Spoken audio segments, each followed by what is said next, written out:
Hello, dear students. You are welcome in RK Institute. I am Dr. RK Saini, and today I am going to discuss reaction intermediate, particularly carbonium ion या carb cation. इससे previous class में मैंने आपको discuss किया था carbon free radical. आज मैं आपको डिस्कस करूंगा सेकेंड इंटरमीडिएट, जिसका नाम है कार्बोनियम आयन भी बोलते हैं आप इसको, कार्बोनियम आयन, और also known as carb cation. Carb cation, तो इसका इंट्रोडक्शन सुनो। सबसे पहली लाइन तो कि ये था आपके पास में कोई बॉन्ड कार्बन का किसी एटम जेड थे, जब हेटेरोलेटिकल फिजन हो, इन विच, ध्यान से सुनना, हेटेरोलेटिकल फिजन हो, हेटेरोलेटिकल फिजन होना चाहिए बॉन्ड का, और जो बॉन्डेड इलेक्ट्रॉन पेयर है gain by the other atom rather than carbon, then carbon carry positive charge and the carbon carry positive charge, octet incomplete, then the species is known as carbocation और also known as carbonium ion. तो पहली line है हेटेरोलेटिकल fission से बनेंगे, और हेटेरोलेटिकल fission में भी जो बॉन्डेड पेयर ऑफ इलेक्ट्रॉन है कौन गेन करेगा, अदर एटम, जैसे जेड ने इलेक्ट्रॉन को गेन कर लिया, तो इसको कहते हैं हम हेटेरोलेटिकल फिजन। इस पे नेगेटिव, इसकी बात कर रहा हूं मैं। अब देखो इसके बारे में, ये तो फॉर्मेशन हो गया। प्रॉपर्टीज की बात करें तो ध्यान से समझो, ये आपके पास में कार्बन इन इलेक्ट्रोफिलिक नेचर का, ओनली 6 इलेक्ट्रॉन्स आर देयर, ध्यान से सुनिए, 6 electrons are there and has species electron deficient and it acts as an electrophile also. Electrophile क्योंकि इसके पास में क्या चीज है, एक एम्प्टी ऑर्बिटल, इसमें ये lone pair of electron gain कर सकता है, इलेक्ट्रोफाइल। दूसरी बात, on the basis of their experiment, ध्यान से सुनना, बाय एक्सपेरिमेंट और एक्सपेरिमेंटल प्रूफ, इट्स स्ट्रक्चर या इसको ज्योमेट्री जो कहते हैं वो है planar trigonal and has we assume sp2 hybridisation, bond angle 120 degree and it is diamagnetic in nature. Diamagnetic समझते हो, because all electrons are exist in form of pair, तो पेयर की फॉर्म में रहते हैं, तो इसको डाईमैग्नेटिक, ठीक है। पैरामैग्नेटिक के लिए और इलेक्ट्रॉन या अनपेयर्ड इलेक्ट्रॉन होना चाहिए, डाईमैग्नेटिक नेचर की। sp2 hybridisation, electron deficient, acts as an electrophile, ठीक है। ये आपके पास में थी कार्बन फ्री रेडिकल के बारे में। अब इसके टाइप्स एंड स्टेबिलिटी डिस्कस करूंगा। तो टाइप्स की बात है तो ऑन द बेसिस, ध्यान से सुनिए, on the basis of types of carbon which carry positive charge, carbon free radicals, carbon cations are also 3 types, namely primary, देखिए इधर, नेमली प्राइमरी कार्बोकैटायन, जैसे ये दोनों primary, secondary, when positive charge present at the secondary carbon atom then it is secondary, and similarly tertiary carbon free radicals। तो ये 3 तरह के आपके पास में फ्री रेडिकल्स हैं, जैसे मैंने ये एल्काइल फ्री रेडिकल आपको बनाए, किसके बेस पे, कार्बन के टाइप्स के बेस पे। अब बात करते हैं इनकी स्टेबिलिटी। स्टेबिलिटी में वही 2 बात बताऊंगा आपको। स्टेबिलिटी, एक तो मैं इनकी स्टेबिलिटी, एल्काइल फ्री रेडिकल है, इनकी स्टेबिलिटी चेक करूंगा, इलेक्ट्रॉन डेफिशिएंट है, इलेक्ट्रॉन ऑक्टेट इनकम्प्लीट है, only 6 electrons are there in outermost shell of carbon. तो इनकी स्टेबिलिटी एक तो आप प्लस आई इफेक्ट से चेक करेंगे, इंडक्टिव इफेक्ट या प्लस या माइनस से, ठीक है। दूसरी किससे चेक करते हो आप इसकी स्टेबिलिटी, हाइपर कॉन्जुगेशन से, और तीसरा पॉइंट होता है रेजोनेंस। तो इनमें रेजोनेंस हालांकि नहीं है, लेकिन इन तीनों से देखो एल्काइल ग्रुप में। सबसे पहला पॉइंट, इसके अंदर no alpha hydrogen, no hyperconjugation, no inductive effect, and hence methyl free radical is less stable than ethyl। इसमें दोनों बात, एक तो आपके पास में इस मिथाइल का कैसा इफेक्ट रहेगा, plus I effect, inductive effect plus I. Plus I का मतलब electron repelling group, and hence जब ये इलेक्ट्रॉन रिपेल करेगा तो पॉजिटिव चार्ज का मैग्नीट्यूड कम हो जाएगा, therefore become more stable, and it carry 3 alpha hydrogen, therefore hyperconjugation also takes place, and hence methyl के कंपैरिजन में ethyl free radical carbocation is more stable. Similarly isopropyl carbocation is more stable because 2 plus I effect groups are there as well as 6 alpha hydrogen are there, and as isopropyl or secondary carbocations are more stable than primary, and similarly in case of tertiary more stable। 3 तो आपके पास में plus I effect के group लगेंगे, और क्या होगी, 9 alpha hydrogen. तो स्टेबिलिटी ऑर्डर रहेगा, सबसे कम स्टेबल मिथाइल कार्बोकैटायन, उसके बाद में अदर प्राइमरी, उसके बाद में अदर प्राइमरी, ये दोनों प्राइमरी है, ध्यान रखना। इसके बाद में सेकेंडरी फ्री कार्बोकैटायन, और उसके बाद में हो जाएगा टर्सरी कार्बोकैटायन। ये स्टेबिलिटी हो जाएगी एल्काइल कार्बोकैटायंस की। ठीक उसी तरह से मैं एलाइल की बात करता हूं। देखो उनके अंदर क्या है, एलाइल जो होते हैं उनके अंदर हाइपर कॉन्जुगेशन के साथ साथ हाइपर कॉन्जुगेशन भी हो सकता है, और साथ में रेजोनेंस में इफेक्ट मिलता है। तो देखो एक बार ध्यान से, सपोज जैसे ये, वो भी 3 तरह से ऐसे ही बोलना, it is primary allyl carbocation, primary allyl carbocation, second one is secondary allyl carbocation and third one is tertiary carbonate. तो इनकी स्टेबिलिटी भी आप ऐसे ही चेक करेंगे। देखो एक तो इनमें रेजोनेंस में तो 5 बॉन्ड का डिलोकलाइजेशन कर दो। ध्यान रखना एक बार जैसे ही स्पीशीज बनने लग जाते हैं, मैंने बोला था कैटायन बनेगा तो फिर कैटायन ही बनने लग जाता है। फ्री रेडिकल है तो फ्री रेडिकल, होमोलेटिकल, हेटेरोलेटिकल, सेम टाइप का फ्यूजन चलता रहता है। तो ये किससे बने थे? हेटेरोलेटिकल से। तो हेटेरोलेटिकली फ्यूजन कराओ तो इस 5 बॉन्ड को इस तरह से डिलोकलाइज करोगे तो नेगेटिव पॉजिटिव इस तरह से बॉन्ड, और इसकी 2 रेजोनेंटिंग स्ट्रक्चर्स बनेगी। इसकी बनेगी ये 2 रेजोनेंटिंग स्ट्रक्चर्स, एक तो खुद को लिखा करो और दूसरी ये बन गई। And hence allylic free carbocations so resonance. अच्छा अब इसकी बात करते हैं तो इसके अंदर सेकेंडरी में रेजोनेंस, देखिए इधर इस सेकेंडरी में रेजोनेंस तो है ही, इस वाले पार्ट में साथ में hyperconjugation also 3 alpha hydrogen, इसमें resonance as well as hyperconjugation also 6 alpha hydrogen. तो इनकी स्टेबिलिटी भी उसी तरह से रहेगी, टर्सरी फिर सेकेंडरी और फिर प्राइमरी एलाइलिक के। ठीक है, उसी तरह से बेंजाइल फ्री रेडिकल के बारे में, कार्बोकैटायन के बारे में बात करता हूं। देखो ये आपके पास में साहब बेंजाइल कार्बोकैटायन प्राइमरी, इसी तरह से मैं बोल देता हूं ये सेकेंडरी। ठीक उसी तरह से देखना ये साहब आपके पास में सेकेंडरी, फिर इसी तरह से ये टर्सरी, ये भी 3 तरह के होंगे। इनमें भी ध्यान से देखिए कि ये जो पॉजिटिव चार्ज है ये कार्बन, ये क्या है? कंजुगेशन में रेजोनेंस होगा आपके पास में रिंग के साथ में, रेजोनेंस कंजुगेशन में आपको बताया था ना, कंजुगेटेड सिस्टम डबल बॉन्ड इसके साथ। तो इसके भी 5 रेजोनेंटिंग स्ट्रक्चर्स बनेंगे। देखो कैसे बनेंगे, एक बार देखो। इस 5 बॉन्ड को डिसोसिएट करेंगे आप, जब इस 5 बॉन्ड को डिसोसिएट करेंगे तो उसी तरह से इस पर आना चाहिए नेगेटिव चार्ज और इस पर पॉजिटिव चार्ज। तो मैं इसको इस तरह से डिलोकलाइज कर देता हूं तो ये दोनों के बीच में बन जाएगा यहाँ पे डबल बॉन्ड। 5 बॉन्ड को जब डिलोकलाइज करूंगा और ऐसी इसकी रेजोनेंटिंग स्ट्रक्चर बनेगी एक, चार्ज यहां पर आ जाएगा। फिर इसी तरह से आप 5 बॉन्ड को ऐसे डिलोकलाइज करोगे इस तरह से, दोनों के बीच में बॉन्ड यहाँ पॉजिटिव, फिर इसी तरह डिलोकलाइज करोगे यहाँ दोनों के बीच में बॉन्ड यहाँ पॉजिटिव, वापस फिर क्या करोगे इसको ऐसे डिलोकलाइज करोगे इन दोनों के बीच में बॉन्ड और ये पॉजिटिव, यानी अल्टीमेटली आपके पास में कैकुले स्ट्रक्चर आ जाएगी। ये वाली कौन सी स्ट्रक्चर आ जाएगी? Kekulé structure. और जब तक बनानी है आपको, जब तक कैकुले स्ट्रक्चर रिपीट नहीं हो जाती तो 5 रेजोनेंटिंग स्ट्रक्चर्स बनेंगी। एंड हेंस ये जो आपके पास में बेंजाइल फ्री रेडिकल ये कैटायंस होते हैं ये मोर स्टेबल होते हैं देन एलाइल्स, वही ऑर्डर यही रहेगा। टर्सरी सबसे ज्यादा क्योंकि resonance as well as hyperconjugation, then secondary then primary.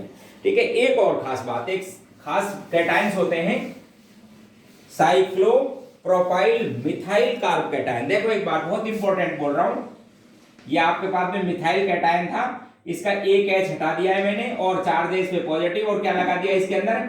Cyclopropyl. बहुत इंपॉर्टेंट, ये सबसे ज्यादा स्टेबल होते हैं, मैं आपको समझा देता हूं। उसका रीजन क्या है कि इसके अंदर एक खास तरह का रेजोनेंस होता है जिसको कहते हैं डांसिंग रेजोनेंस। क्या होता है कि इस बॉन्ड का हो जाएगा इस तरह से फिजन, इस पे चार्ज आ जाएगा नेगेटिव, नेगेटिव पॉजिटिव में ये बॉन्ड बनेगा। एक बार देख लो CH2 यहां पर आ जाएगा डबल बॉन्ड और ऐसे यहां आएगा पॉजिटिव चार्ज। एक बार ऐसा हो सकता है, एक बार इधर से आप डिसोसिएट कर सकते हो इसको।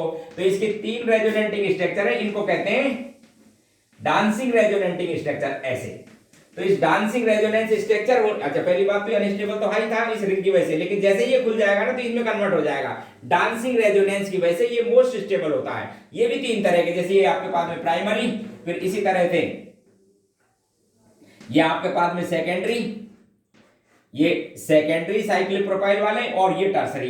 तो मोर स्टेबल का ऑर्डर फिर भी इनमें भी इसी तरह से रहेगा, टर्सरी सबसे ज्यादा, फिर सेकेंडरी और देन प्राइमरी। ये प्राइमरी, सेकेंडरी एंड टर्सरी। तो स्टेबिलिटी ऑर्डर किसी भी टाइप की बात करो रहता यही है, प्राइमरी, सेकेंडरी एंड टर्सरी। अब ये आपके पास में थे कार्बोकैटायंस टाइप्स और उनकी स्टेबिलिटी। ठीक, अब इनकी ओवरऑल स्टेबिलिटी की बात की जाए ना तो इसमें थोड़ा सा ध्यान से रखने वाली बात है, क्योंकि एनर्जी के बेस पे, क्योंकि आपको बता दूं ये होमोलेटिकल फिजन नहीं है फ्री रेडिकल का जैसा कि इक्वल टूट जाएगा बॉन्ड। यहां पर क्या है, हेटेरोलेटिकल फिजन होता है। तो हेटेरोलेटिकल फिजन में एनर्जी की जो बात की जाती है तो एनर्जी गेन करती है स्पीशीज और हाईली अनस्टेबल बनती है, ध्यान रखना। और जब हाईली अनस्टेबल बनती है तो एनर्जी के बेस पे इनकी स्टेबिलिटी बताई जाती है। तो ओवरऑल जब बात की जाएगी स्टेबिलिटी की तो वो देखो एक बार ध्यान से, सबसे मोर स्टेबल, जैसे अभी मैं बात कर रहा था ये डांसिंग रेजोनेंस वाला टर्सरी, डांसिंग रेजोनेंस वाला ये सबसे ज्यादा स्टेबल टर्सरी कैटायन। उसके बाद में थोड़ी कम स्टेबिलिटी डांसिंग रेजोनेंस की सेकेंडरी में। इसके बाद में एक खास बात, एक जिसके अंदर रेजोनेंस होता है, एरोमेटिक कैरेक्टर शो करता है, नाम है ट्रोपोलिनियम कैटायन। उसकी स्टेबिलिटी ध्यान से देखो इधर, 7 मेंबर्ड रिंग है, रेजोनेंस है, 6 पाई इलेक्ट्रॉन सिस्टम है, एरोमेटिक स्पीसीज है, ध्यान रखना, ट्रोपिलियम आयन बोलते हैं, इसकी स्टेबिलिटी इसके बाद में। फिर उसके बाद में आती है आपके पास में ट्राइफिनाइल कैटायन, ट्राइफिनाइल कैटायन की, then diphenyl cation, then diphenyl carbocation.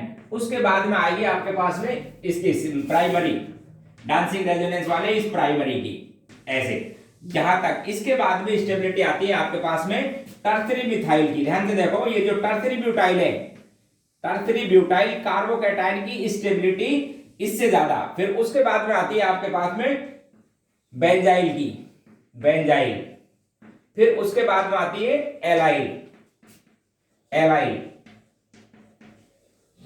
Then alkyl. उसके बाद में क्या है आपके पास में एल्काइल। एल्काइल में आपको ऑर्डर ये लिखना है, टर्सरी, सेकेंडरी, प्राइमरी, और सबसे कम लिखते हैं अपन किसको, मिथाइल कैटायन को। तो ये जो ऑर्डर है मोस्ट ऑफ द रेफरेंसेज में लिखा जाता है, जैसे जेरी मार्क्स की बुक में भी लिखा हुआ है, आपको समझा देता हूं, ठीक है। बाकी मैं आपको बता देता हूं कुछ रेफरेंसेज ये कहते हैं कि ये जो आपके पास में रेजोनेंस वाले हैं एलाइल और ये जो बेंजाइल, इनकी स्टेबिलिटी टर्सरी ब्यूटाइल से ज्यादा होती है। तो वो एक अलग बात है, मेरा कहने का मतलब आपको समझा दूं कि एक्चुअल यदि ये ट्रेंड है आपके पास में ऑप्शन में तो ये लिखना है, यदि ये नहीं है तो आपको ये ट्रेंड मार्क करके आना है, ठीक है ना। अदरवाइज मैं आपको समझा देता हूं, मोस्ट कॉमन ये है, ऐसा नहीं हो सकता कि दोनों ऑप्शन हो, एक ऑप्शन होगा। यदि ये नहीं है ट्रेंड तो बात दूसरी है, और यदि ये आपके पास में ऑप्शन में तो आपको ये मार्क करके आना है, क्योंकि बाय एक्सपेरिमेंट या on the basis of energy ये कंफर्म हो चुका है कि tertiary butyl carbocation more stable होता है in comparison to benzyl as well as allyl carbocations, ठीक। तो ये इनके ऑर्डर की बात थी, स्टेबिलिटी। अब बात बताता हूं इनकी रिलेटेड रिएक्शंस। देखो एक बार ध्यान से, रिलेटेड रिएक्शंस, और इनमें एक और खास बात होती है, मैं आपको वो और क्लियर कर देता हूं। इनकी रिलेटेड रिएक्शंस में एक और खास बात है इनके अंदर, एक तो होता है shifting, 1 to hydride shifting, 1 to methyl shifting, 1 to phenyl shifting, और एक होता है इसके अंदर बैक बॉन्डिंग। तो आप समझना ध्यान से, ये जो कार्बोकैटायंस होते हैं, जैसे पर्टिकुलरली ये आपके पास में एल्काइल कार्बोकैटायंस हैं, तो ये स्टेबिलिटी गेन करने के लिए एडजेसेंट कार्बन से हाइड्रोजन का, मिथाइल का, फिनाइल का शिफ्टिंग शो करते रहते हैं, इसको कहते हैं 1 to शिफ्टिंग। हालांकि उसके अंदर सिग्मा बॉन्ड का होता है, लेकिन हमेशा ऑलवेज एक से ज्यादा स्टेप भी हो सकते हैं, लेकिन ऑलवेज मोर स्टेबल बनना चाहिए। जैसे इसकी बात की जाए तो ये इसका पास वाला जो आपके पास में कार्बन है, ये हाइड्रोजन, ये इलेक्ट्रॉन लेके जाएगा हाइड्राइड की टर्म में, नेगेटिव पॉजिटिव यहां पर जुड़ जाएगा, और आपके पास में ये जो प्राइमरी कैटायन है वो कन्वर्ट हो जाएगा सेकेंडरी में, और secondary carbocation is more stable and hence shifting takes place. क्या बोलेंगे इसको, 1 to हाइड्राइड शिफ्टिंग। क्या कहेंगे आप इसको, 1 to हाइड्राइड शिफ्टिंग। तो ये क्या इनका एक खास फिनोमिना है जो किसमें मिलता है, कार्बोकैटायन में। हाइड्राइड भी हो सकता है, एल्काइल भी हो सकता है, फिनाइल भी हो सकता है। देखो अब आपको और कुछ एग्जांपल देता हूं, ध्यान से देखना, और आप बताएंगे उसके अंदर कि क्या शिफ्टिंग हुई। देखो इधर सपोज जैसे मेरे पास में ये है, ये भी एक प्राइमरी कार्बोकैटायन है, ध्यान से समझना। इसकी दो शिफ्टिंग शो कर सकता हूं मैं, एक तो आपको हाइड्राइड बता सकता हूं, जैसे इसको ऐसे लिख देता हूं 4 वैलेंसी में। एक तो सपोज हाइड्राइड शिफ्टिंग हुई ऐसे, H नेगेटिव यहां पर जुड़ जाएगा, यहां पॉजिटिव चार्ज। ये तो साहब हाइड्राइड शिफ्टिंग का प्रोडक्ट है, एक बार देख ले आप, ये तो हाइड्राइड शिफ्टिंग का प्रोडक्ट है, ऐसा कैटायन बना। अच्छा एक ऐसा भी देख लो एक बार, इसमें पॉजिटिव चार्ज नेगेटिव यहां जोड़ देना। अच्छा एक मिथाइल शिफ्टिंग भी की जा सकती है, यदि ये मिथाइल शिफ्टिंग हुआ तो इसमें पॉजिटिव चार्ज आएगा तो कैटायन बनेगा इस तरह का, एक बार समझे। यदि मिथाइल शिफ्टिंग हुआ तो ये आएगा नेगेटिव, इस कार्बन पे जोड़ दूंगा इस तरह से, तो मोर स्टेबल बना। अब आपको इसमें भी चेक करना है कि which one is more stable comparatively. तो ये आपके पास में टर्सरी, ये secondary, contain 9 alpha hydrogen and hence most stable, therefore hydride shifting takes place in such type of cation rather than alkyl shifting या मिथाइल शिफ्टिंग। तो ये नहीं बनेगा, ये बनेगा, ध्यान रखें। एल्काइल में भी देखो एक एग्जांपल और समझाता हूं आपको समझना। सपोज मेरे पास में 2 एल्काइल ग्रुप है, एक तो मिथाइल है और एक इथाइल है, 2 कैटायन बनेंगे इसमें भी, दोनों वैसे टर्सरी रहेंगे। मोर स्टेबल कौन सा रहेगा उसको चेक करना है, ये बहुत इंपॉर्टेंट फिनोमेना है। आप ध्यान से देखो इसको, मैकेनिज्म में जब आप बात करते हो ना कि which product is more stable, तो वो इससे ही बताया जाता है कि कैटायन जो ज्यादा स्टेबल होता है उससे प्रोडक्ट डिसाइड किया जाता है। तो इसमें भी देखो मैं 2 आपको शिफ्टिंग समझाता हूं। एक तो मिथाइल शिफ्टिंग, देखना ध्यान से, मिथाइल शिफ्टिंग में ये आएगा नेगेटिव, यहां पे बॉन्ड बना दूंगा और ये टर्सरी कैटायन में कन्वर्ट होगा। इस लाइन को आप ध्यान से देखेंगे, ये मैंने किया methyl shifting, 1 to methyl shifting, 1 to adjacent position को कहते हैं। मिथाइल शिफ्टिंग से बना ये कैटायन, मैं इथाइल शिफ्टिंग भी कर सकता हूं। मैंने क्या किया, इथाइल शिफ्टिंग किया, 1 to इथाइल शिफ्टिंग, तो ये कार्बन आएगा नेगेटिव, यहाँ भी बॉन्ड बना देंगे। देखना ये 1 to इथाइल शिफ्टिंग से आपके पास में कार्बोकेटायन ये बना, एक बार नोटिस करें, ये साहब इथाइल शिफ्टिंग से बना, एक बार चेक कर लीजिए, इस पे नेगेटिव या पॉजिटिव को जोड़ देना यहाँ पर। अच्छा अब आप चेक करो, बोथ आर टर्सरी कार्बोकेटायन, ये भी टर्सरी है और ये भी टर्सरी है। अब बोले साहब कि which one is more stable, तो उसके लिए क्या चेक करोगे, हाइपर कॉन्जुगेशन, ठीक है। How many alpha hydrogen, 3 2 and 2, तो कितने हो जाएंगे अल्फा हाइड्रोजन, 7, चेक करो 7 अल्फा हाइड्रोजन आर देयर। इसके में बात की जाएगी 3 and 2, how many alpha hydrogen, 8, therefore this species is more stable than prime first one, and hence ethyl shifting takes place rather than methyl। ध्यान रखना, जितना बल्कि एल्काइल ग्रुप होता है ना इजीली शिफ्ट हो जाता है, ध्यान रखें आप। जैसे प्राइमरी मिथाइल के कंपैरिजन में कौन शिफ्टिंग होगा, इथाइल, ये होता इसके कंपैरिजन में आइसोप्रोपाइल, फिर टर्सरी ब्यूटाइल, इस तरह से बल्कि ग्रुप का, बल्कि एल्काइल ग्रुप इजीली शिफ्ट हो जाता है। एक और दिखाता हूं आपको, एक तो एल्काइल और फिनाइल शिफ्टिंग में, बोले साहब अब बताओ कौन सा होगा। ये है आपके पास में प्राइमरी कैटायन, तो इसको मैं 2 शिफ्टिंग दिखा सकता हूं। ये तो उसी तरह से देखो इधर ध्यान से, ये तो शिफ्टिंग कौन सा हुआ आपके पास में, मिथाइल शिफ्टिंग होने से ये कैटायन बना, मिथाइल की शिफ्टिंग से आपके पास में ये कैटायन बनेगा, देख लो एक बार इस तरह से। और यदि इसमें दूसरा पॉइंट, यदि इसके अंदर फिनाइल शिफ्टिंग कर दी जाए, फिनाइल शिफ्टिंग से ये कैटायन बनेगा, फिनाइल की शिफ्टिंग से आपके पास में ये कैटायन होगा। वैसे फिर वही लाइन, दोनों टर्सरी हैं, but positive charge in conjugation and hence phenyl shifting takes place rather than alkyl. ध्यान से देखिए कि वो स्टेबल ज्यादा है, क्योंकि पॉजिटिव चार्ज किस में चला गया, कंजुगेशन में, रिंग में रेजोनेंस होने लग जाएगा उसमें, इसमें पॉसिबल नहीं, इनकम्प्लीट ही रहेगा ऑक्टेट, नो रेजोनेंस। तो आप ध्यान रखना कि रेजोनेंस यदि किसी में होता हो तो मोर स्टेबल, ठीक है। तो एक तो ये था इसमें शिफ्टिंग के बारे में, 1 to हाइड्राइड, 1 to मिथाइल और मे बी 1 to फिनाइल, वो चेक कर लेना, मोर स्टेबल बनता है उसको बनाएंगे। एक से ज्यादा बार भी शिफ्टिंग हो सकती है, बट ऑलवेज मोर स्टेबल ही बनना चाहिए, ये ध्यान रखें आप। एक होता है इसके अंदर बैक बॉन्डिंग। बैक बॉन्डिंग में क्या होता है मैं आपको समझा देता हूं कि यदि आपके पास में पॉजिटिवली चार्ज कार्बन, जैसे ये था पॉजिटिव चार्ज कार्बन, ठीक है, किसी ऐसे एटम से जुड़ा हो, ध्यान सुनो, जैसे ये पॉजिटिव चार्ज कार्बन एटम था, अब इसके एक H को हटाकर यहां पर कोई ऐसा एटम लगा दिया जाए जिसके पास में लोन पेयर हो, ध्यान से सुनिए, जिसके पास में क्या हो, लोन पेयर ऑफ इलेक्ट्रॉन, तब रेजोनेंस हो जाता है। उसका रीजन है कि इसके पास में एम्प्टी ऑर्बिटल और इसके पास में लोन पेयर ऑफ इलेक्ट्रॉन या अनसेड इलेक्ट्रॉन, तो ये इलेक्ट्रॉन एक इसको डोनेट करेगा, उसके बीच में बॉन्डिंग बन जाएगी। बॉन्डिंग बनने से ऑक्टेट कंप्लीट हो जाएगा, ध्यान रखने की बात ये है। And hence such type cations are more stable, क्या कहते हैं इसको, बैक बॉन्डिंग।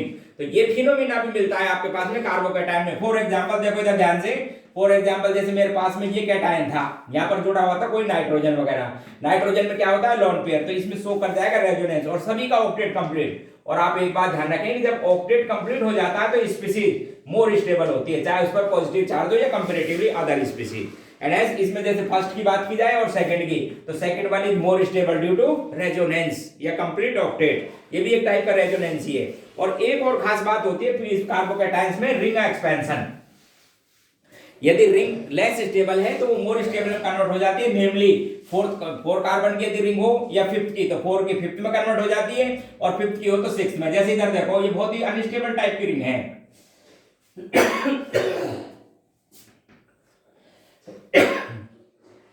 स्ट्रेन की वजह से ये 4 मेंबर्ड बहुत अनस्टेबल होती है, तो इसमें भी रिंग एक्सपेंशन से 5 मेंबर्ड में कन्वर्ट हो जाती है और एक ट्रांजिशन स्टेट बनती है 3 मेंबर्ड। ऐसे बॉन्ड फ्यूजन होगा, देखो इधर ध्यान से, इस पास जाएगा नेगेटिव, इसको ये इलेक्ट्रॉन देगा, इस तरह से एक स्पीशीज बनेगी। आप समझना इसको, इस बॉन्ड को थोड़ा सा आप इस तरह से फ्यूजन करेंगे, ऐसे ये टूटने लगा। ऊपर आपके पास में था ये कार्बन CH2 था, ये कार्बन वाला इस बॉन्ड को, और इन दोनों के बीच में ऐसे पार्शियल, तो 3 मेंबर्ड साइक्लिक ट्रांजिशन स्टेट बनेगी। इस पर जाएगा पॉजिटिव चार्ज। देखो एक बार वापस ये बॉन्ड का फ्यूजन हुआ, इस पर पॉजिटिव, इस पर नेगेटिव, इस नेगेटिव पॉजिटिव में तो बॉन्ड बनाओ, नेगेटिव पॉजिटिव में तो पार्शियल बॉन्ड बना दो, ठीक है, इस तरह से। और फाइनली आप इस बॉन्ड को तोड़ देंगे तो आपके पास में 5 मेंबर्ड की रिंग बन जाएगी, जो मोर स्टेबल होती है, पॉजिटिव चार्ज कार्बन पड़ा जाएगा, तो इसको कहते हैं रिंग एक्सपेंशन। ठीक उसी तरह से यदि 5 मेंबर्ड रिंग हो तो वो 6 में कन्वर्ट हो जाती है। क्या खास बात बनती है इसके अंदर,